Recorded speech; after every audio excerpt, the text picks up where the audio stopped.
반갑습니다. 오장원입니다. 오늘은 삼국지 영웅들 중에 장비, 용감 순진한 영웅이라고 제가 부제를 붙였는데요.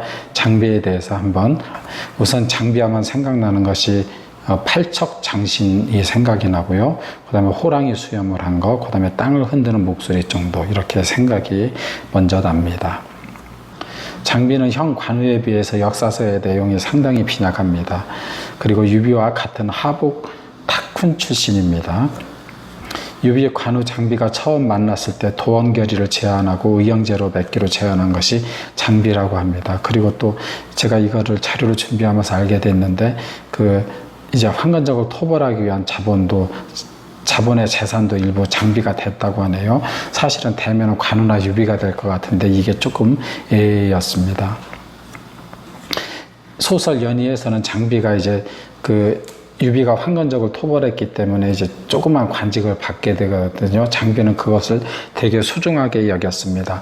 근데 관직 심사관인 도구가 이제 방문해서 유비의 관직에 대해서 심사를 해야 되는데 이 도구가 나쁜 관리였던 것 같습니다. 뇌물을 받을 요량이었는지 유비가 이제 만나주길 청하더라도 만나주질 않게 되죠. 그래서 유비는 화가 상당히 났습니다. 그리고 유비는 그 관직을 발판으로 해서 출세를 해야 되겠다 이런 입장이었기 때문에 화가 머리끝까지 나와서 도구를 끌고 와서 많이 때려버립니다. 그런데 실제 소설에서는 이걸 유비가 한 일로 안 하고 장비로가 한 일로 바꿔치기 했습니다. 제가 생각할 때는 유비를 한의 정통으로 보고 소설에서요. 그래서 어떤 인의의 군주, 덕의 군주 이런 쪽으로 포장을 해야 되잖아요. 그래서 장비한테 그것을 덮어 씌운 게 아닌가 생각이 되고요. 이 사건 이후로 장비는 무식한 자, 용맹한 자, 부하를 때리는 자 이런 식으로 이제 우리한테 각인이 된 것 같습니다. 장비하면 가장 많이 떠오르는 것이 장판파 사건이 되겠죠. 이 장판파는 뭐냐면 조조가 이제 형주로 남아해서 유비를 완전히 쓸어버릴 지경에 되었습니다. 유비는 너무나 경황이 없었기 때문에 아내까지 버리고 이제 도망치는 상황이 되죠. 유비가 이제 삼국지 전체에서 아내를 4번을 이제 버리게 되는데 이제 마지막으로 버리는 거죠. 좀 웃기는 얘기지만요. 그때 하룻밤낮 추격해서 당양 장안파 앞까지 이제 조조군이 밀려오게 되죠. 그래서 장비는 20명의 기병을 이끌고 후방을 엄호하게 합니다. 그리고 강가에 서서 조조군을 기다리고 있는 거죠. 그러면서 이제 조조군이 다가오자 장비다, 누가 결전을 벌일 테냐 이렇게 큰 소리로 호통을 칩니다. 그 의용에 겁을 먹은 조조군은 아무것도 못하고 가만히 그냥 안절부절 못하고 가만히 멈춰서고 이렇게 그런 상황이 되는 거죠. 그래서 후일에 이제 조조의 책사 정욱이 관우와 장비를 평할 때 만인적이다, 즉 만인을 대적할 만한 장수다 이렇게 평을 했다고 합니다. 또한 유비가 서천을 얻고 유장을 공격할 때 장비가 지원군이 되어서 그때 장비하고 제갈량이 같이 군사 10,000명을 이끌고 지원군이 되어서 가고 있었거든요. 강주에서 파군태수 어만을 생포하게 됩니다. 그리고 어만에게 왜 진작 항복을 안 했느냐 이렇게 호통을 치니까 어만이 이야기하기를 이곳에는 목을 바치는 장군은 있어도 투항하는 장군은 없다 이렇게 얘기를 하게 되는 거죠. 그래서 장비가 화를 내면서 참수해라, 모가지 벼라 이렇게 얘기하니까 어만이 얼굴색 하나 변하지 않고 장비를 질책합니다. 목을 자르려거든 자르지 왜 화를 내고 그러느냐 이렇게 얘기하는 거죠. 거기에 장비가 어만의 기계에 감탄해서 풀어주고 빈객으로 대접했다는 일화도 있습니다. 또한 유비가 이제 황제일 때 두 딸을 유비의 아들 태자 유산에게 시집을 보내는 거죠. 한 딸만 보내면 되지 왜 2딸까지 보냈는지 모르겠습니다. 어쨌든 유비와 장비는 사돈간이 되고요. 2딸 모두 유산이 황제가 됐을 때 황후가 되는 그런 일이 이제 일어나게 되는 겁니다. 장비의 단점은 우리가 너무 익히 알고 있는 대로 이제 분을 참지 못하고 부하를 두드려 패고 이런 거 아니겠습니까? 유비도 그것을 수시로 이제 장비의 단점을 타일렀는데요. 유비가 이렇게 얘기했습니다. 자네는 많은 사람을 죽이고도 매일 군사들에게 책찍질까지 하였네. 게다가 이제 책찍질까지 한다는 거죠. 이 책찍질 하는 게 문제라는 겁니다. 형벌을 받는 자들이 자네 곁에 있으니 후일 화를 초래할까? 이 화라는 건 죽음 이런 거를 이제 염려하는 게 되겠습니다. 화를 초래할까? 걱정이 된다. 이렇게 얘기했습니다.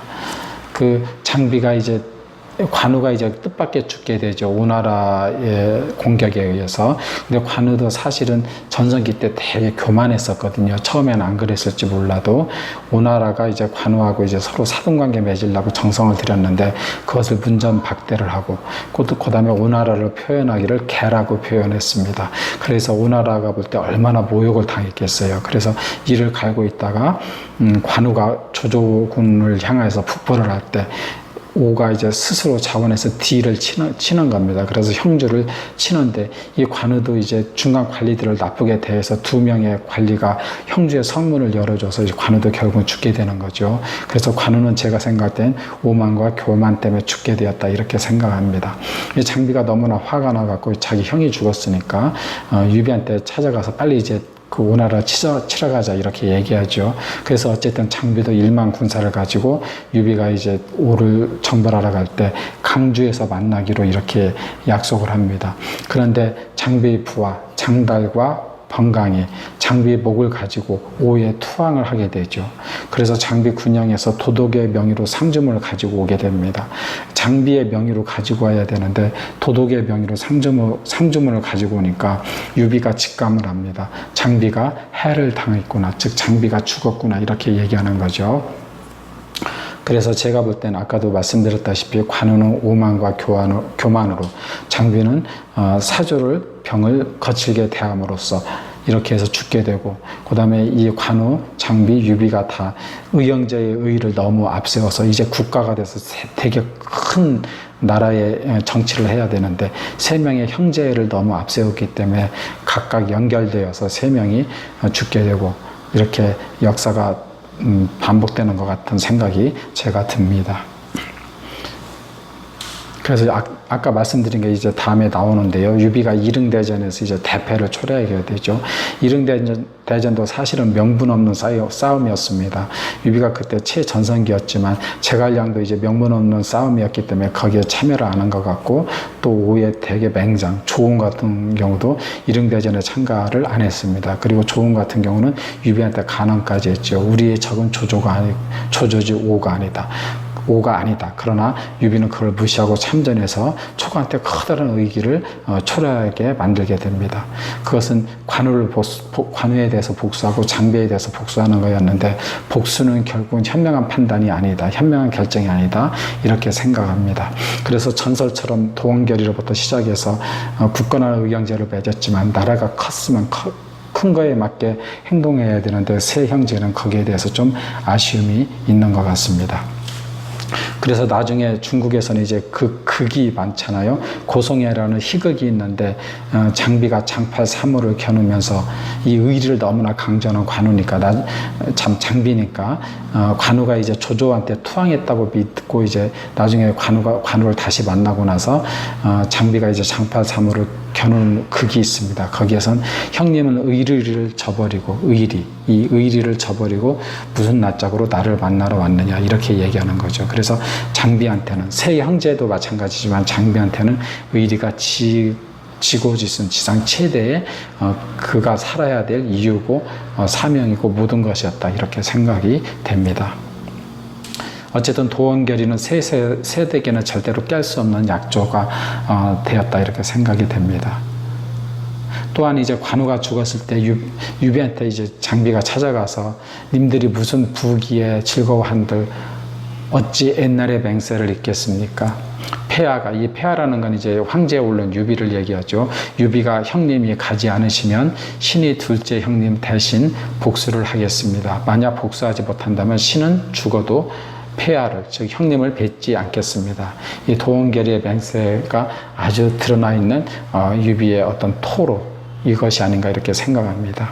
이 정리를 하면 유비에서 시작한 세 명의 의형제 중에서 장비는 용맹했고 단순했고 의형제를 최고의 지선으로 여겼고 호통했고 그 다음에 부하를 두들겨 패기했고 유명한 장판파 사건이 있지만 두들겨 패는 것도 장판파 사건 못지않게 장비의 어떤 이미지가 아니었나 이렇게 생각이 됩니다. 어쨌든 장비는 그래서 부하에 의해서 목숨을 잃게 되는 비극으로 끝나게 됩니다.